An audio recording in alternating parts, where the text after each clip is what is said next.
Miss জিঙ্গিউ, আমি তোমার এই ছবিটা বানিয়েছি।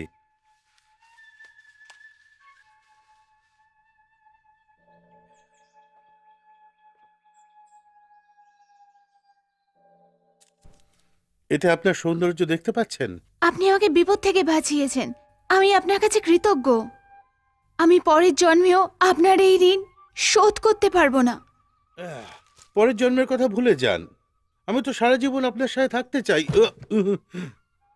আমার মনে হয় আপনি নেশায় আছেন। হ্যাঁ, একটু আমি মদ খেয়েছি, কিন্তু আমি যা বলছি আমার হৃদয় থেকে বলছি। আমার কাছে আসবেন না।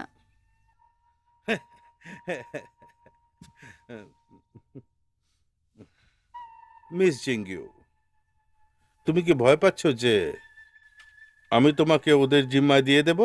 হ্যাঁ,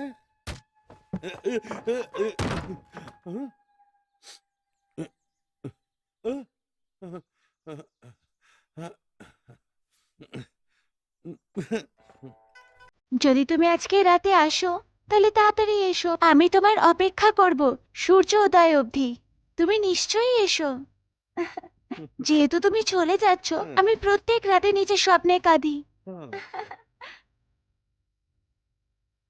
আমি এই চিঠি লেখার জন্য আমি খুবই উদ্বিগ্ন হয়ে আছি।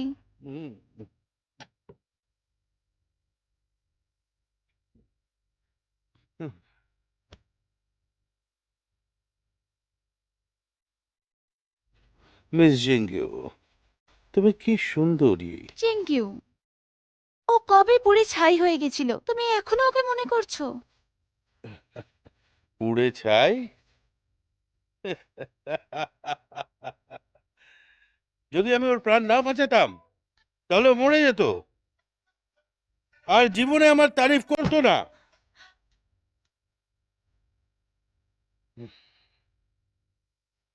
তোমার মতো নয়। আমার কিছু যায় আসে না।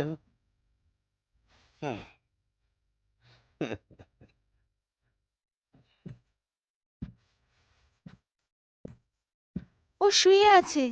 আর ও কোথায় গেছে? লংশেন মন্দির।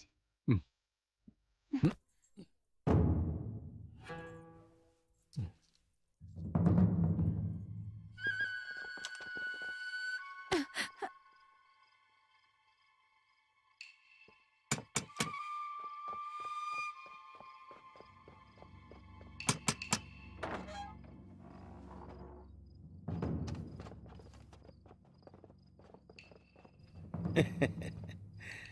কোথায় আছে সে? ওই যে ওই ঘরে।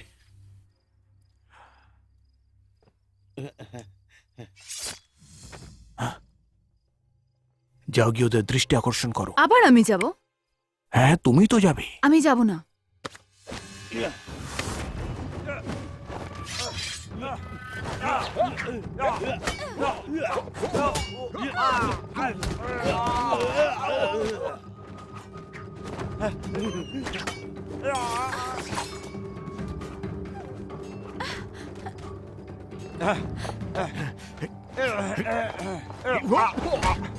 বেশিক্ষণ থেকো না। না, আমি দাঁড়াবো না।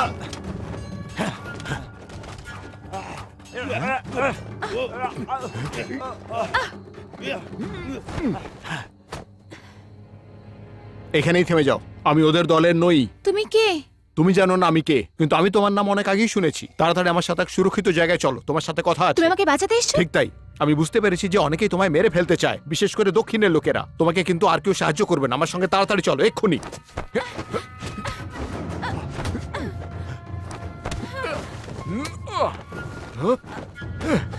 সব কিন্নররা তোমায় মেরে ফেলতে চায়, তার একটাই মানে তোমার কাছে গুরুত্বপূর্ণ কিছু আছে, আর তাও রাজ দরবারের। আমি রাজ দরবারে কাজ করি না, কিন্তু আমি তোমায় সাহায্য করতে চাই। আমাকে সবকিছু বলে দাও।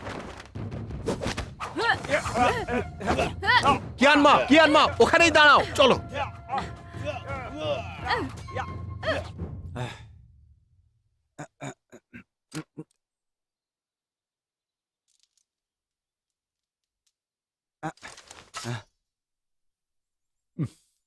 লর্ড পেই, আপনি কি কিয়ানমার অপেক্ষায় আছেন?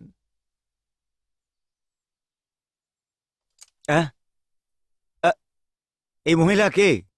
আমি জিঙ্গিও। ইনি যিনি এখানে দাঁড়িয়ে আছেন উনি হচ্ছেন ন্যায় মন্ত্রণালয়ের এক মন্ত্রী, লর্ড পেই। আমি ভাবছিলাম যে এই জায়গাটা বোধহয় তোমার জন্য মোটেও সুরক্ষিত নয়। ন্যায় মন্ত্রণালয়ে যাও না কেন তুমি? হ্যাঁ হ্যাঁ, সেখানে সবই সুরক্ষিত।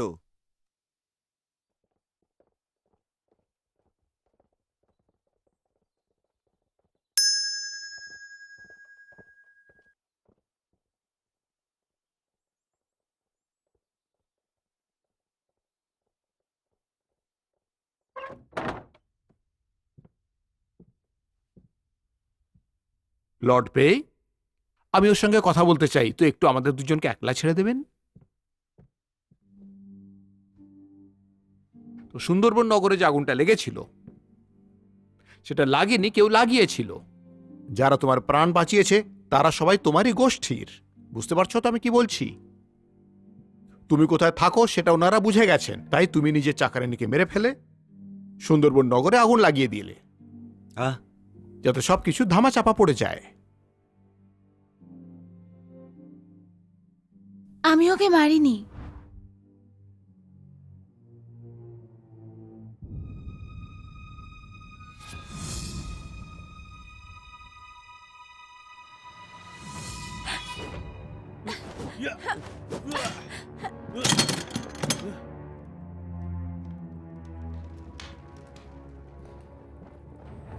আরে পালাও পালাও পালাও! আরে পালাও! আরে আগুন লেগেছে! আগুন লেগেছে! বাইরে এসো তোমরা! বাঁচাও! আরে এই সাহায্য করো কেউ!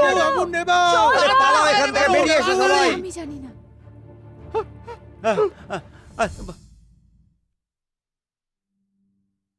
তোমায় কি কেউ খুন করতে চেয়েছিল? তুমি অধিকারীদের জানাওনি কেন? পালিয়ে কেন গেছো? আমি শোলের রাজ্য থেকে এসেছি। আপনি জানেন আমি আইন ছাড়া পিং কাঙে কাজ করতে পারবো না। ওই আগুনের পরে আমার ভয় লাগছিল যে আমাকে চিনতে পারবে, এই জন্য আমি ওখান থেকে পালিয়ে যাই। তোমার পোশাক আর আচার আচরণে তুমি কোনো সাধারণ ঘরের মনে হচ্ছে। তুমি এই বেশ্যালয়ে কেন গিয়েছিলে? আমার বাবা ব্যবসা করতেন চ্যাং আর অ্যানেক্সের মধ্যে। ছোটবেলা থেকে আমি ওনার প্রিয় মেয়ে ছিলাম, এই জন্য আমাকে দেখতে হয় সমৃদ্ধ রাজ্য শহর। কিন্তু 3 বছর আগে ওনার গাড়ি চুরি হয়ে যায় আর আমার বাবা মারা যান। কিন্তু ল গ্যাং তোমাকে ধরতে কেন চাইছে? আমি সত্যি জানি না কেন। তুমি ক্লান্ত হয়ে গেছো, এবার গিয়ে একটু বিশ্রাম নাও।